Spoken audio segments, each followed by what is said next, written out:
नमस्कार दोस्तों। लोकसभा चुनाव 2024 के 6 चरणों का चुनाव हो चुका है और अब सिर्फ एक फेज का चुनाव बाकी रह गया है।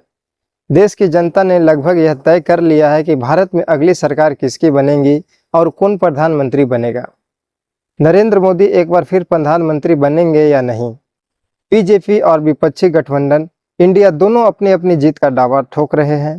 हालांकि जीत का सेहरा किसकी सर बंधेगी ये तो 4 जून को ही सामने आएगा। लेकिन नई सरकार को लेकर अभी तक कई भविष्यवाणी राजनीति के जानकारों द्वारा की जा चुकी है। इनमें भारतीय राजनीति के चाणक्य कहे जाने वाले प्रशांत किशोर से लेकर वरिष्ठ पत्रकार नीरजा चौधरी तक शामिल है। तो आइए इस वीडियो में हम आपको बताते हैं कि कौन क्या क्या भविष्यवाणी की है। सबसे पहले हम बात करते हैं योगेंद्र यादव जी का। योगेंद्र यादव एक जाने माने चुनाव विश्लेषक हैं। हाल में ही इन्होंने लोकसभा चुनाव 2024 को लेकर अपना एक आकलन सोशल मीडिया पर साझा किया था। इस आकलन में इन्होंने बताया है कि उनके हिसाब से बीजेपी और उनकी सहयोगी पार्टी को करीब 275 से लेकर 305 सीटें मिलने जा रही है। यानी इनके हिसाब से मौजूदा चुनाव का परिणाम एनडीए के पक्ष में आने वाले हैं। बीजेपी को 240 से लेकर 260 और एनडीए के साथी दलों को 35 से लेकर 45 सीट मिल सकती है।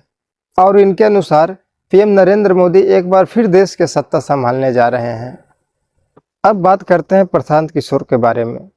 प्रशांत किशोर किसी परिचय का मोहताज नहीं है। भारत में होने वाले चुनाव और सामाजिक राजनीतिक विषयों पे ये बहुत अच्छी समझ रखते हैं। प्रशांत किशोर पिछले दिन एनडीटीवी को एक इंटरव्यू में बताया था कि देश में अगली सरकार किसकी बनने जा रही है। प्रशांत किशोर ने बताया था कि देश में तीसरी बार प्रधानमंत्री नरेंद्र मोदी फिर से सरकार बनाने जा रहे हैं। प्रशांत किशोर ने इस इंटरव्यू में बताया कि दक्षिणी भारत के राज्यों में बीजेपी की सीट बढ़ने जा रही है।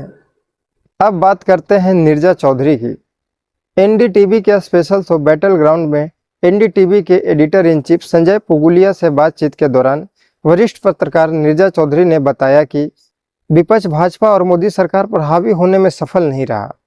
मोदी सरकार के खिलाफ कुछ असंतोष भावना नजर आई, लेकिन विपक्ष उसे अपने पक्ष में भुनाने में बिल्कुल सफल नहीं हो पाया।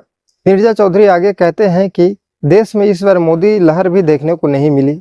विपक्ष के पास कुछ स्थानीय मुद्दा जरूर था, लेकिन इन्हें वह अच्छी तरह से नहीं उठा पाए, इसीलिए वह राष्ट्रीय स्तर तक नहीं पहुंच पाए।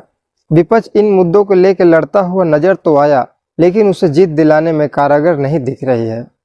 नीरजा चौधरी की पूरी बात का निचोड़ यह निकल कर आता है कि देश में एक बार फिर मोदी सरकार बनने जा रही है।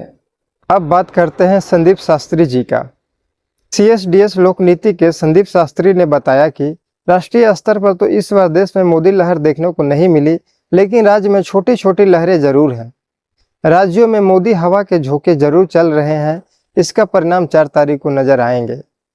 वही बीजेपी की आंकड़ा की बात करते हैं तो ये कहते हैं कि 304 से ऊपर सीट बीजेपी पा सकती है। इनका कहना है कि बीजेपी को 304 सीट पाने में 2 राज्यों की महत्वपूर्ण भूमिका रहेगी। ये 2 राज्य हैं महाराष्ट्र और बंगाल।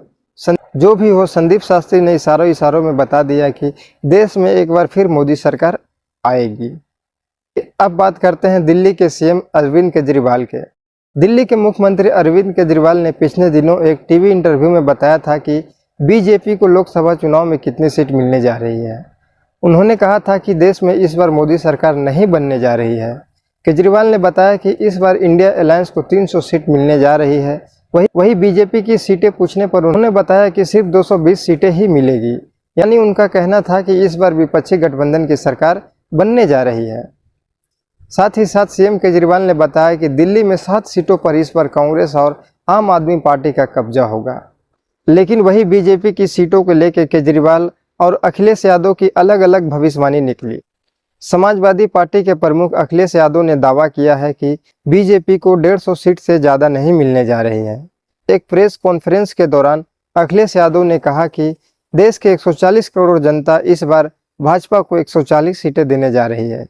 खैर, ये तो भविष्यवाणी है। भविष्यवाणी कभी कभी गलत भी हो जाती है। 2024 के लोकसभा चुनाव में किसे कितनी सीट मिलेगी और किसकी सरकार बनेगी, ये तो 4 तारीख को साफ हो जाएगा। हम सभी को 4 तारीख का बेसब्री से इंतजार है। हमारे द्वारा दी गई इस छोटी सी जानकारी अगर आपको अच्छा लगा तो आप हमारे वीडियो को लाइक करें, चैनल को सब्सक्राइब करें बहुत ही जल्द मिलते हैं एक अगले वीडियो के साथ। तब तक के लिए नमस्कार।